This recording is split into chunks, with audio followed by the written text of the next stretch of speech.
Bonjour tout le monde, c'est Cyrielle, pour ceux qui ne me connaissent pas et pour ceux qui me connaissent, voici un petit visu. Alors, j'ai tenu à vous faire une petite vidéo sur les dangers que comportent les pratiques telles que la Ouija, l'écriture automatique, intuitive, les tables tournantes, etc., etc. Je ne vais pas toutes les refaire. J'ai décidé de faire ça pour un peu vous sensibiliser justement aux choses véritables qui peuvent vraiment vous arriver.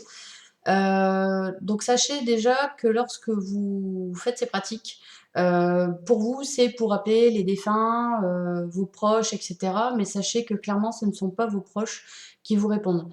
Vous avez plutôt, du coup, du bas astral qui va vous répondre, du démon, des choses un peu moins sympas, beaucoup moins sympas et ça peut provoquer de gros problèmes. Donc à savoir, dans un premier temps, que lorsque vous faites ces pratiques, la première chose à savoir, c'est que vous ouvrez des portes.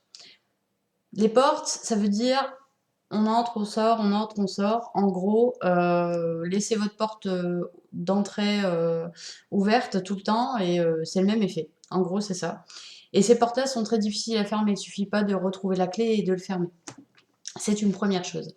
Ensuite, lorsque vous, justement, vous communiquez par le biais de ces choses-là, il faut savoir aussi que tout le temps, s'il n'y a pas d'attaque, vous êtes manipulé. Les choses que vous appelez, en fait, se font passer pour vos défunts, tout simplement. Et donc, si vous avez de la chance, vous allez tomber sur un qui est pas très malin et du coup, vous allez vite vous rendre compte, en effet, que ben, c'est pas la personne appelée. C'est le premier point. Et puis parfois, ben, vous êtes tombé sur une âme un peu plus maligne, on va dire, et là, vous vous rendrez compte de rien. Et cette âme, justement, enfin, cette entité, va utiliser des vraies infos. En parlant de ces infos, justement, sachez que même si là-haut on sait tout, en bas on sait tout. C'est une histoire d'équilibre. Ils ont les mêmes armes, c'est à savoir. Donc pour la manipulation, ça sera l'objet d'une autre vidéo. Je reviens à mes moutons, et là pareil, donc si vous avez un peu plus méchant, donc tel que, je sais pas, démon ou entité très mauvaise, très vraiment à basse vibration, le moindre que vous pouvez avoir en dehors de la manipulation, c'est avoir des objets qui, pouf, se balancent dans les murs, des portes qui se claquent, des lumières qui s'allument et qui s'éteignent, etc. C'est pas très sympa, ça je préfère vous le dire. J'ai vécu dans une maison comme ça étant petite, c'est vraiment pas sympa. Et puis après, ben, il y a des choses un peu plus costauds, un peu plus dangereuses, où là vous commencez à être attaqué physiquement dans votre sommeil, donc vous vous réveillez le matin avec des bleus, ou alors avec des grosses griffes sur le corps. Euh, et ça, c'est encore moins sympa. Et puis après, ben, ça peut prendre des plus grosses proportions. Alors, faut savoir que c'est un impact sur votre vie. Donc la vie, c'est-à-dire votre famille, le couple, le travail, le bien matériel, enfin tout ça. Il faut savoir qu'il y a un impact sur votre vie au quotidien. C'est vraiment une horreur. Pour un peu vous expliquer quel impact ça peut avoir, moi je vais m'appuyer sur mon expérience. Il y a un an de ça, j'ai voulu pratiquer la TCI, transcommunication instrumentale, euh, malgré le fait qu'on me dit non, fais pas ça, c'est super dangereux. Je voulais absolument parler avec ma grand-mère qui me manque, qui est décédée lorsque j'étais très jeune. Et bah, au final, oui, je l'ai eu. Je crois, j'ai cru l'avoir en tout cas. Donc j'ai commencé à avoir des petits messages. Alors du coup, on rentre un peu dans une addiction. Mais attention, l'addiction fait partie aussi des dangers. Parce que vous comprenez, bon bah voilà, faut parler à une personne qui vous manque. Tout ce que vous voulez, c'est l'entendre ou avoir de ses nouvelles, ce qui est humain, bien entendu, hein. Et puis j'ai continué, j'ai continué, j'ai continué. Et puis ben un beau matin, je me réveille, je commence à avoir des bleus sur les jambes.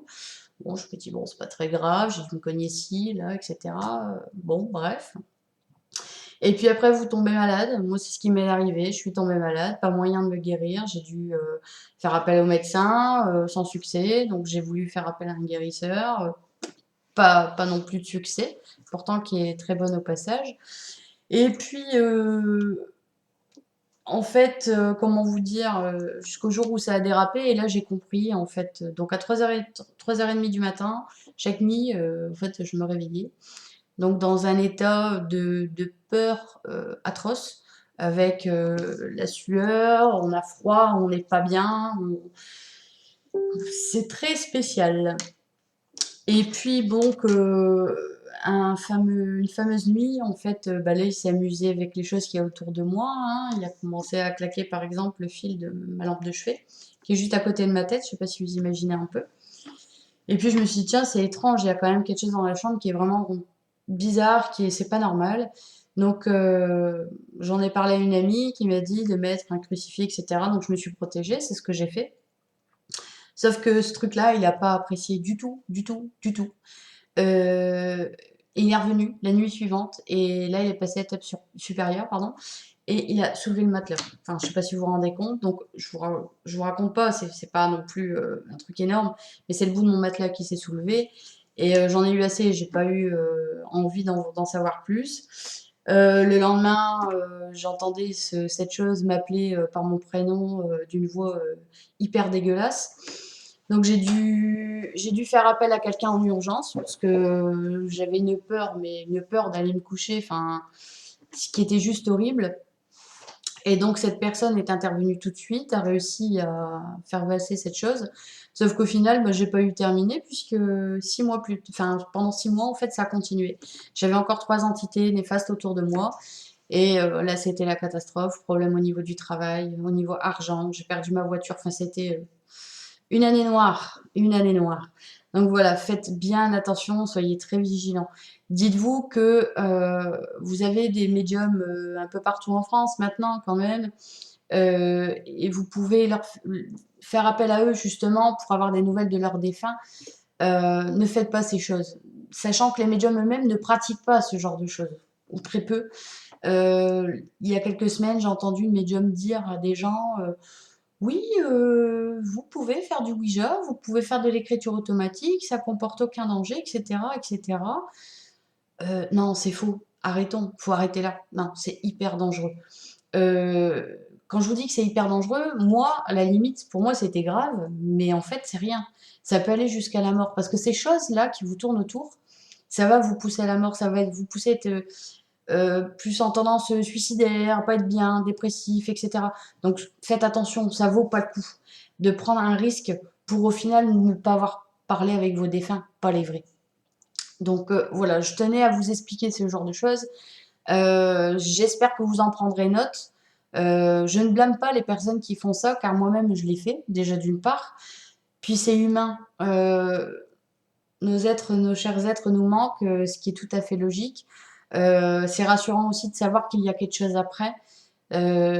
Mais je vous en conjure, ne le faites pas. Allez voir un médium qui vous aidera, il n'y a aucun problème là-dessus. Ensuite, vous sachez qu'il y a quand même des salons de voyance un peu partout en France maintenant, donc vous avez toujours moyen de trouver quelqu'un pour vous aider.